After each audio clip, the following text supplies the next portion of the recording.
Bismillahirrahmanirrahim. Assalamualaikum warahmatullahi wabarakatuh. Waalaikumsalam warahmatullahi wabarakatuh. Bagaimana Baji kabarnya hari ini, sehat? Alhamdulillah sehat banget. Dan sebaliknya Bu Nimas? Alhamdulillah Bu, sehat. Saya teh ada apa ya, tugas ya dari ya. Tugasnya itu di CGP angkatan 11 modul 3.1 dilema etika yang harus mewawancarai kepala sekolah di tempat saya mengajar. Jadi mudah-mudahan Waji berkenan waktunya diganggu sama saya sebentar ya Bu ya. Mungkin Waji banyak kesibukan gitu ya. Mohon izin untuk beberapa menit ke depan gitu ya. Saya akan mengajukan beberapa pertanyaan. Semoga Bu Haji dengan meluangkan waktu kepada saya bisa menjadi amal baik untuk Amin. gitu Bu Haji. Bisa dimulai Bu Haji ya. Ya, saya Bu, ini kan bagi saya ya, itu adalah istilah baru lah ya. ya. Betul Dilema ya, dilema etika. Jadi ya mudah-mudahan dengan istilah baru ini saya berusaha bisa menjawab apa yang saya bisa, apa yang ada di kepala saya, apa yang saya mungkin pernah hadapi di sekolah ini. Jadi seperti itu ya Bu Nimas ya. Jadi persepsi di kita yang ada di sekolah kita mungkin akan berbeda ya dengan orang lain. Siap. Mungkin bisa dimulai aja. Oke, mungkin pertanyaan yang pertama, selama ini bagaimana Ibu dapat mengidentifikasi kasus-kasus yang merupakan dilema etika atau rujukan moral? Jadi untuk apa ya? Kalau saya sih startnya dari istilah dulu ya. Jadi ada dilema etika sama satu lagi apa tadi? Rujukan moral. Ini semenjak ada CGP mungkin ini kali keberapa ini saya wawancara. Awalnya memang sempat speechless loh, apa ya gitu ya. Cuma karena udah beberapa kali jadi sedikit ada pencerahan lah buat saya juga. Tapi sebenarnya memang secara di lapangan itu ada yang seperti cuma dengan tidak ada istilah khusus lah spesifik seperti yang sekarang ini. Sejak ada CGP alhamdulillah tuh ada ilmu baru yang bisa nambah buat saya pribadi gitu ya, dilema etika. Nah saya sedikit-sedikit belajar juga karena ini kali berapa jadi sudah ada sedikit adalah pencerahan. Mungkin ya mengidentifikasikan ini masalah dilema itu kan apa ya, deket-deket ke galau lah ya, betul, bingung, bimbang gitu kan ya.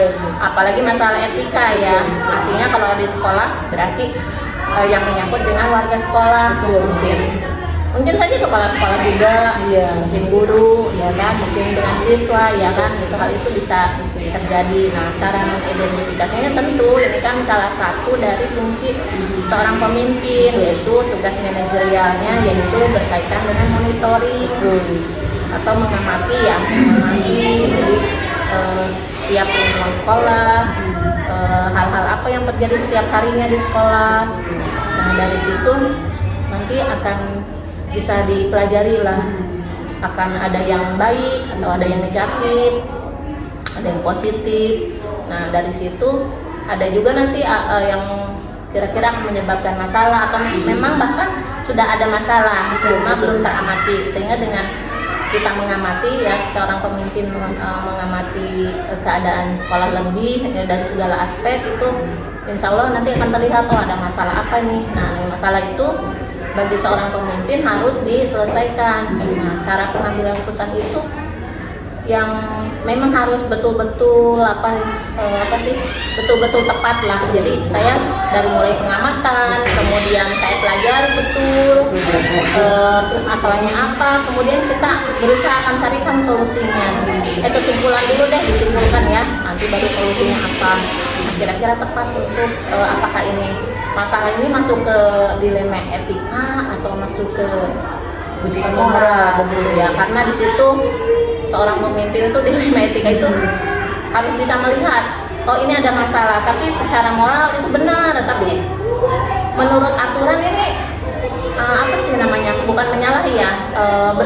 aman lah dengan aturan tersebut. Jadi tapi tetap harus diselesaikan. Jadi pengambilan keputusannya itu kita harus tepat, benar atau salah, ya itulah yang disebut tadi bujukan moral itu ya. Betul. Seperti itu kira-kira gambarannya Bu Mas. Mungkin jadi untuk identifikasinya berarti Bu Haji diamati dulu, diamati, kemudian pelajari apa yang masalah apa yang Masya Allah Ibu jawabannya luar biasa. Masih disimpulkan, baru tuh pengambilan keputusan kayak apa ya, ini masuk mana nih, masalah ini atau ini, benar atau salah nih pengambilan keputusan. Seperti itulah kira-kira gambarannya. Siap Bu Haji, Masya Allah jawabannya luar biasa ya. Alhamdulillah ya. Oke, mungkin pertanyaan selanjutnya Bu Haji, mungkin selama ini bagaimana Ibu menjalankan pengambilan keputusan di sekolah Ibu, terutama untuk kasus-kasus di mana ada dua kepentingan yang sama-sama benar atau sama-sama mengandung nilai kebajikan.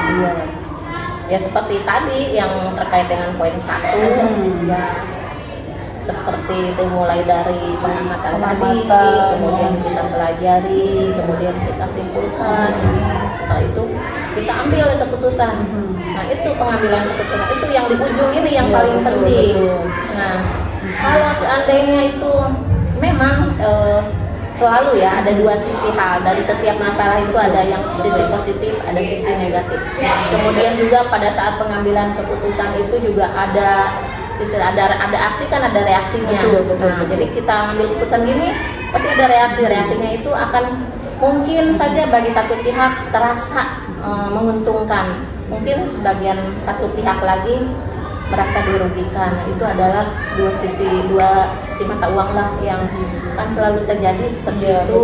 Jadi kita betul-betul kalau pada saat pengambilan keputusannya itu ya meminimalisir kemungkinan yang terjadi lagi. Iya, seperti itu supaya istilahnya sebuah solusi yang tepat lah gitu, tanpa yang satu merasa dirugikan terlalu banyak. Seandainya pun ada hal yang merasa dirugikan, jangan terlalu besar. Seperti itu. Dan seperti itulah kira-kira gambarannya. Ya. Untuk pertanyaan yang selanjutnya itu langkah-langkah apa sih atau prosedur seperti apa yang sudah Ibu lakukan selama ini dalam mengatasi kasus-kasus yang terjadi? Ya. Jadi kalau ada saja ya biasanya yang paling menurut saya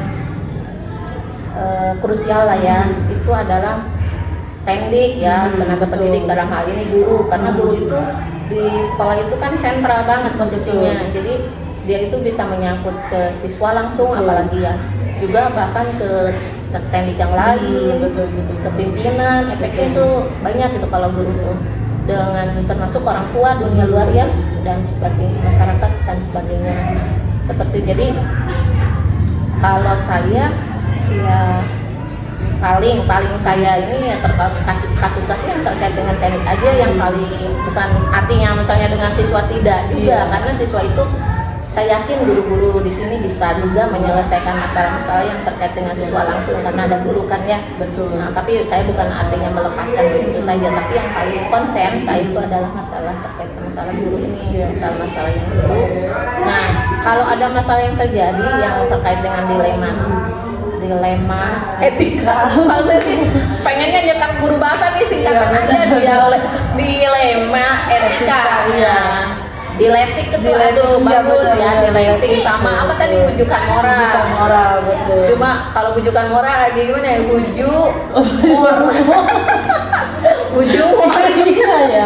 iya jadi mudah menghafalnya ya. Saya sendiri juga ngomongnya gimana gitu, terlalu panjang gitu. Jadi kalau ada guru yang terkait dengan dua hal tersebut nih, kita terkait dengan pimpinan ya, kita harus banyak sih stepnya gitu, langkahnya ya, terutama ya kalau guru bahasa mah pasti tahu kalau bahasa Inggris atau bahasa Indonesia nih ada 5W. Betul 5W. W itu what, apa kan, apa yang terjadi, nah kita pelajari itu apa yang diidentifikasi apa saja. Kemudian apalagi tuh bunyi mas, what, when, nah, kapan terjadinya tuh kita identifikasi lagi terus secara runut supaya kita bisa mengaitkan satu sama lain di waktu dengan waktu, kurang waktu. Kemudian apalagi bunyi mas, what, where, di mana kejadian itu, seperti itu. Terus apalagi Itu orangnya apa, siapa yang terlibat dalam masalah itu, yang terkait dengan masalah itu. Kemudian apa lagi tuh? Terakhir how berarti. How bagaimana ya? How itu bagaimana tuh solusinya kayak gitu. Jadi dari situ stepnya sebenarnya banyak banget, cuma saya ngambil udah pakai 5W plus H aja. Cuma kayaknya satu lagi W-nya apa ya belum tadi? When, who, udah ya, when, ketika ya. Kapan terjadi udah. Itulah kira-kira kalau ada yang kurang-kurang mohon maaf aja. Karena saya bukan guru bahasa. Asal bukan guru bahasa, menyiwasa. Betul, luar biasa Bu Haji, jawabannya udah dikaitkan dengan materi saya. Masya Allah, luar biasa. Iya, guru bahasa ini kebetulan yang angkat ini guru bahasa ya, yang ngambil sesi ini kan bahasa semua, bahasa Indonesia sama bahasa Inggris kan. Betul. Pak Lutfi, boleh lah. Ya. Berarti Bu Haji, untuk pertanyaan selanjutnya, hal-hal apa saja yang selama ini dianggap efektif dalam mengambil keputusan jika ada kasus-kasus dilema etika? Apa saja? Ya ini mah terkait pimpinan langsung ya.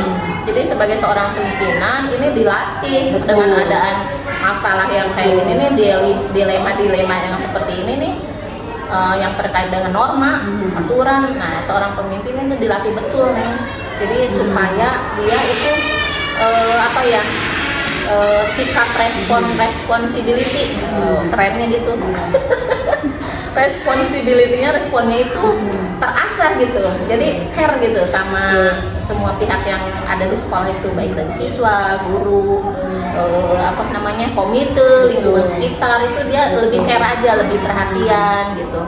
Jadi tidak ada, jangan sebagai seorang pemimpin itu tidak ada istilah si paling benar, si paling pinter. Jadi apalah artinya kan? Kalau tanpa guru, siswa, apa dia disebut sebagai seorang pemimpin kan tidak. Nah, jadi sangat hal-hal tersebut memang harus dilatih seperti itu. Jadi tidak ada pihak yang merasa pimpinan. Harusnya seorang pemimpin sama yang ada di sekitarnya itu harus bisa saling kolaborasi sebenarnya. Harus bisa merangkul ya. Betul, merangkul gitu ya. Jadi responsibility-nya itu semakin bagus. Iya, betul. Harus ini berarti emoji banyak merangkul gitu ya. Jadi dia bisa masuk ke ini, bisa masuk ke ini gitu. Biar jadi keluarga yang utuh berarti ya Bu Haji ya. Kalau misalkan kita saling merangkul gitu ya, saling. Jadi kalau ada visi sekolah itu bisa cepat, betul, bisa terlaksana dengan baik. Betul, kalau bersama-sama gitu ya. Oke, luar biasa jawabannya Bu Haji. Masya Allah. Terus untuk pertanyaan selanjutnya, hal-hal apa saja yang selama ini menjadi tantangan dalam pengambilan keputusan dilema ini? Balik lagi karena dilema ya. Iya, dilema ya udah. Jadi tantangannya ya saya apalagi seorang perempuan nih, orang timur, orang Indonesia, tahu meden kalau seorang perempuan itu kan apa ya? Orangnya rasanya nggak enakan, dia nggak kalau mau tegas-tegas sama guru, takut dia tersinggung, kalau negur langsung takut dia malu di depan orang, di depan siswa. Jadi kita harus betul-betul apa ya,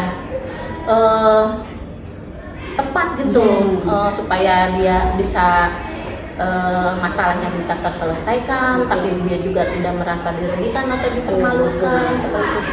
Jadi ya itu rasanya nggak enak aja gitu. Apa ya, jadi kita nggak bisa tegas 100% gitu.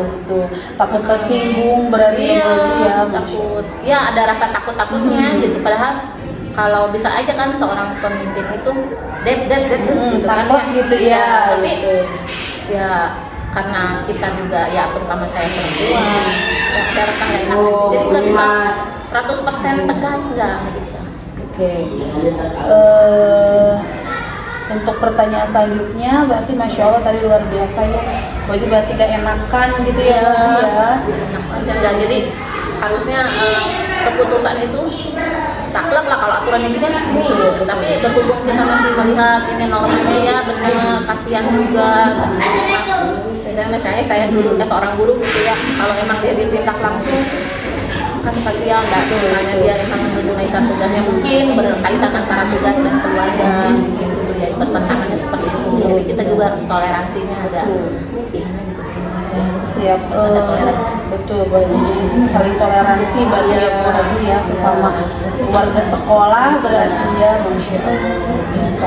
Mungkin pertanyaan selanjutnya Bu Haji, apakah Ibu memiliki jadwal tertentu gitu dalam mengatasi setiap masalah? Oh iya, gitu? jadwal ya? Iya, ada jadwal. Oh, ini nggak ada jadwal, by condition aja kalau saya mah.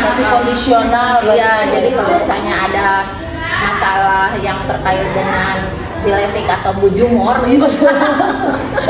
Ini lebih apa ya, lebih mendesak harus segera diambil keputusan ya kita langsung eksekusi. Tapi kalau seandainya ada masalah-masalah yang memang harus kita pelajari dulu itu ya nanti kita harus pelajari, kemudian kemudian kita harus mungkin wawancara atau kita yang ngajak ngobrol, ngariung lah istilahnya, mungkin di kobel juga bisa, mungkin di rapat-rapat bisa. Nah, seperti itu yang agak rumit mungkin masalahnya seperti itu. Jadi kalau ada masalah udah langsung eksekusi aja. Ya kalau yang kaitannya langsung lah, misalnya di kejadian di pembelajaran siswa atau ada siswa lagi belajar di mana, nah mungkin bisalah itu langsung diatasi ya dengan gurunya langsung. Biasa, ini masih ada 2 pertanyaan masih ada Mas. Mungkin Bu Haji, pertanyaan selanjutnya, adakah seseorang atau faktor-faktor yang selama ini mempermudah dan membantu Bu Haji dalam mengambil keputusan? Tentu nggak mungkin kan seorang pemimpin sudah saya berdiri dan dikatakan sebagai seorang pemimpin kalau dia tidak ada pembantu. Pembantu dalam hal ini yang di bawah bukan ya, kan ada wakil-wakil lah seperti itu, terutama yang sudah guru-guru yang sudah kompeten ya atau pernah bersinggungan dengan itu kita ajak ngobrol, nih guru senior, bahasa ininya makan guru senior ya, artinya dalam hal ini bukan guru yang udah senior ya, artinya guru yang mungkin pernah ngalamin hal yang seperti itu atau mungkin punya ide-ide atau punya solusi yang kira-kira bisa nggak cocok nggak, kan kadang-kadang jadi kalau dalam hal solusi itu satu kepala tidak cukup, tapi kalau banyak kepala mungkin bisa dikolaborasi, kolaborasi dan mungkin juga kalau misalnya saya semuanya udah mentok nggak bisa gini dengan tutor dengan sebaya temannya sebaya disusupkan pun misalnya belum bisa menyelesaikan masalah, ya mungkin kita ambil ahlinya dari luar, mungkin orang mungkin dari komite yang lebih tua atau mungkin ahlinya lah, misalnya ini mengalami masalah apa dalam hal apa misalkan keluarga atau masalah kesehatan, mungkin ya kita ambillah ahlinya yang lebih kompeten dari di situ. Itu banyak membantu tuh pemimpin dalam mengambil keputusan. Jangan pemimpin itu merasa sendiri, jago sendiri ngambil pun nggak bisa. Seperti itu. Teorinya Bunyi Mas, itu teorinya Bunyi Mas ya. Gak apa-apa Bu Haji, Masya Allah ini jawabannya sudah luar biasa sekali. Menginspirasi saya ya Bu Haji, nanti kalau suatu saat jadi pemimpin. Amin, saya doakan ya Bunyi Mas ya. Amin Bu Haji, jadi dapat ilmu baru dari Bu Haji. Itu kan teori ideal ya, padahal kenyataannya kadang-kadang betul ya. Ini pertanyaan terakhir. Terakhir ya. Alhamdulillah terakhir kita udah nyampe. Ya. Dari semua hal yang telah disampaikan, itu pembelajaran apa yang dapat Bu Haji petik dari pengalaman Ibu dalam mengambil keputusan? Kalau dalam pengambilan keputusan berarti kita kan startnya dari masalah, artinya setiap step, setiap langkah, setiap apapun kita itu pasti ada menemukan masalah. Dan masalah itu harus diselesaikan. Tentu solusinya itu ya diminimalisir ya, tidak merugikan salah satu pihak, kelompok kecil ataupun kelompok besar, yang banyak istilahnya kelompok kecil yang mungkin yang sedikit secara kuantitas, dan di kelompok besar mungkin secara kualitas itu banyak ya, seperti itu. Jadi kita jangan sampai merugikan seperti itu. Pelajarannya ya, terus satu lagi yang penting banget itu adalah bagi seorang pemimpin itu harus bisa merangkul, harus bisa berkolaborasi dengan guru, dengan siswa dan semua stakeholder. Kemudian satu lagi, kalau keputusan itu bagus, tepat, artinya banyak memberikan manfaat yang baik, seorang pemimpin itu nggak boleh jumawa. Tapi juga jangan dalam pengambilan keputusan jangan ragu-ragu juga, karena kita yang penting on the track gitu. Nah, jadi sesuai aturan lah, kita tidak menyalahi aturan hukum, aturan yang sudah ada, atau kesepakatan tata tertib sekolah, ataupun norma di masyarakat atau norma sosial tidak bertentangan. Jadi kita jangan terlalu takut juga, tapi jangan terlalu semangat juga. Mungkin pelajaran besarnya kayak gitu. Masya Allah Bu Haji, luar biasa sekali ya. Jawabannya Masya Allah panjang kali lebar. Masya Allah luar biasa sekali. Wawancara hari ini ilmu baru nih dari Bu Haji buat saya, buat istilahnya saya amati gitu ya. Masya Allah luar biasa. Mungkin itu saja Bu Haji, saya banyak-banyak berterima kasih. Sama-sama. Mohon maaf mengganggu waktunya. Sama sekali. Semoga kebaikan Bu Haji meluangkan waktu kepada saya, Allah ganti berlipat ganda. Bu Haji dilancarkan segala sesuatunya. Yang utama mas sehat ya Bu Haji ya, diberikan kesehatan untuk semuanya, keluarga Bu Haji juga semuanya pokoknya lancar ya Bu Haji. Insya Allah terima kasih banyak mungkin ya Bu Haji. Saya juga senang Bu Nyimas menjadi bagian dari kesuksesan. Amin Mas baru di sini membantulah CGT ini untuk tetap bersemangat, siap bisa menjelaskan tugas-tugasnya sampai nanti C-nya nggak berolong. Betul Jadi hanya ada 2 huruf, GP-nya aja, C-nya masih 3 ya. Betul. Mudah-mudahan terwujud seperti itu ya. Mungkin itu saja Bu Haji ya. Barangkali Bu Haji banyak kesibukan. Terima kasih banyak waktunya Bu Haji. Assalamualaikum.